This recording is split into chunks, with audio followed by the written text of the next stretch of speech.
I don't even know how to start this video.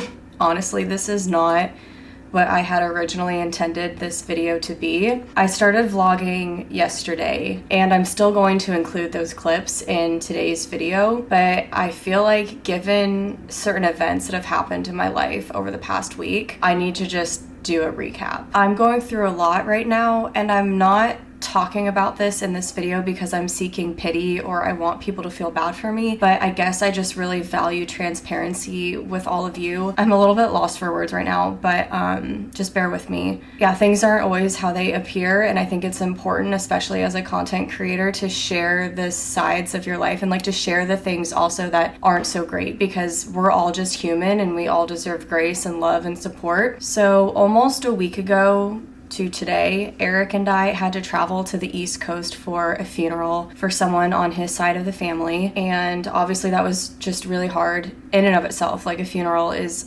obviously very sad, very emotional, and really hard. So there was that, and then 2 days after that, I came home to be with Luna, and Eric is still in Pennsylvania. He's spending some quality time with his family since I was able to drop my trip this week. I had a trip this week and I was able to drop it. A flight attendant picked it up for me, and so I just told Eric like he should just stay in Pennsylvania so he can get more quality time with his parents. Or I came back for Luna, and then that night she started throwing up. It was around 2 a.m. that she woke me up, and she just was like panting on top of me, like acting like she needed to go outside. So I took her outside and she went to the bathroom, and I thought that was it. I was like, okay, maybe she just like needed to go to the bathroom. And then we come back inside and she starts pacing, and then I hear her throw up. So she threw up once inside, and then I took her outside again and she threw up again. So I clean everything up, she drinks some water, and then we come back inside and we sleep until about maybe 5 or 6. I just thought maybe she got into something, or maybe she was stressed about Eric and I being gone, and then with me finally coming home. I don't know.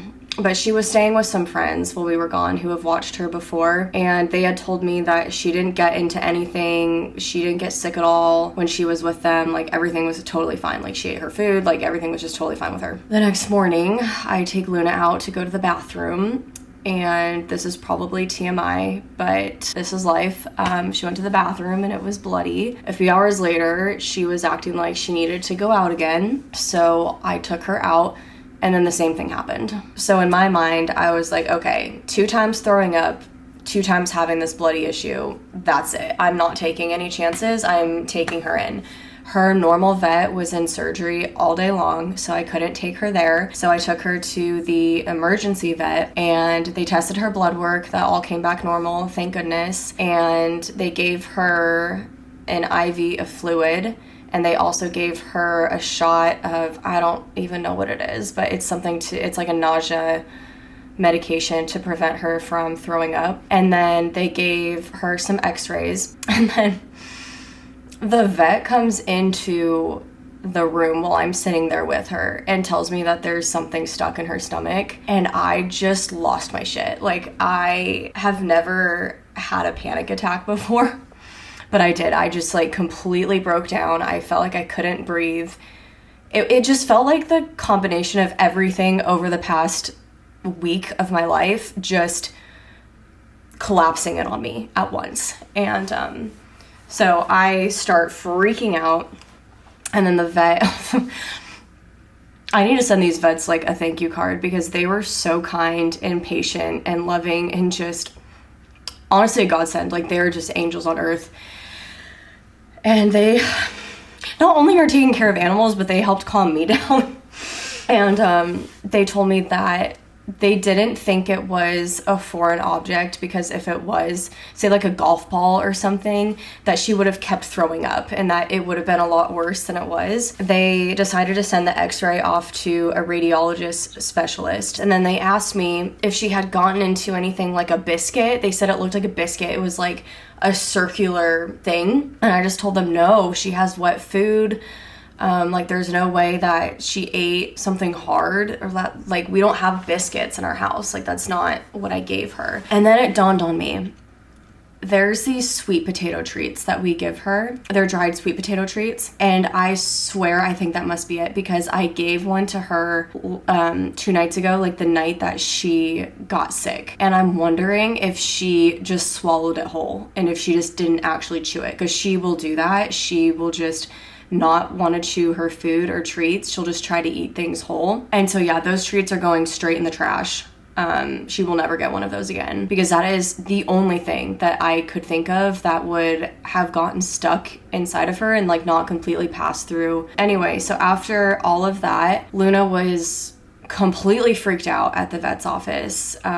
She was really scared, and I think it was obviously like really traumatic for her, because she's like used to being home with us, just like chilling and just being a dog, and then all of a sudden she's in this environment where there's lots of other dogs and there's beeping and there's people she doesn't know and they're poking her. And I don't know, I mean, if you like didn't know what was going on and all of a sudden that happened to you, it would freak you out too. The vet said that it would be better for me to bring her home and just monitor her. And so I did that, and she's home now. And she slept the entire day yesterday and all through the night. And then this morning she woke up and she was smiling. She's still like super loopy and very sleepy, but she woke up smiling. We went on a little walk and she finally ate a little bit of her food this morning. I waited a full 24 hours to give her a little bit of food after she was sick, and finally drank some water. That is where we're at right now. I think honestly I'm just still in a little bit of shock.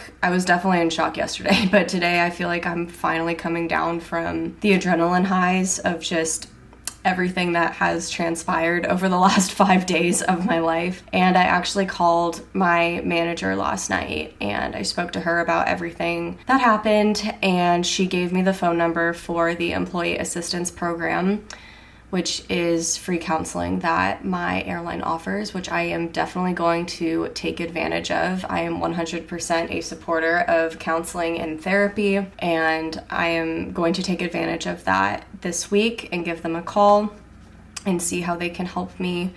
It's very interesting too that this is all happening during Mental Health Awareness Month. If you are also struggling right now, just know that I love you and I'm sending all of my positive thoughts out to you and all of that stuff.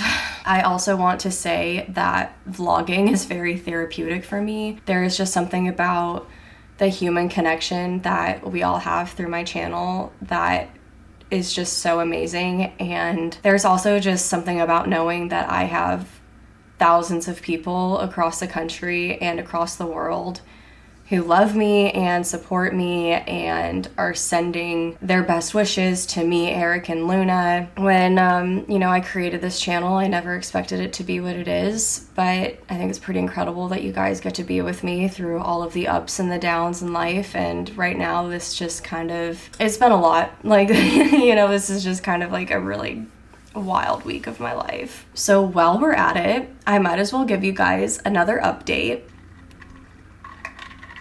I think especially with the events that has happened recently, it has really just made Eric and I realize how important it is to be near family and to have family support around us, and we just do not have that in Texas. It has felt like a long time coming where we just haven't really felt like we're at home here. So we have made the decision that we are probably going to move to Pennsylvania to be closer to family. And also, I am just ready for a change. Like, I've been based here in DFW for 4 years and 10 months out of the 5 years that I've been a flight attendant. My first base was Miami, and then I was only there for a few months, and then I immediately transferred to Dallas. And I just feel like I'm itching for a change, and Dallas Fort Worth just has not felt like home for us. And I don't know if you guys have ever had this feeling, but do you ever just feel like you can feel in your soul a certain chapter of your life is coming to an end, and it's like you're being pushed to make a change and you're being pushed in a different direction? And that is just kind of how Eric and I have been feeling lately, is ready to make that change together. We're ready to make this move together. And I think it's going to be what is best for us and our little family unit. So yeah, logistically, I don't know when it's going to happen because we're still in a lease here in Dallas. We might try to break it. We're probably going to try to sell a lot of our stuff. I have to put in a transfer request. It's been almost 5 years since I put a transfer request in. I don't even remember how to do it. So, and then I don't know how long that's going to take to process and for that to happen. So I don't know when we're going to move. I just know that we likely are going to. Thank you for bearing with me through this basically therapy section of my video today. And now we're going to cut to what this video was originally intended to be, which is a few days off in my life. Just a fun at-home vlog. So let's get to it.